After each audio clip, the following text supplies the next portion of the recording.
नेपालमा अब यो मेसिन लिएर जुस बनाएर एउटा कम्पनी खोलेर दोहोरो नेपालमा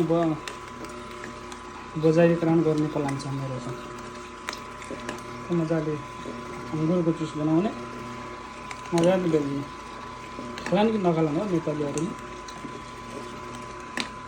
चाहिँ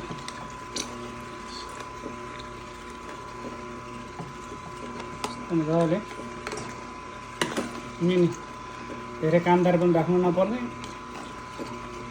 धेरै बिजुली पनि नखाने, मजाले जुस बनाउन बेच्दै। त्यो हो नि त कायदाको तरिका।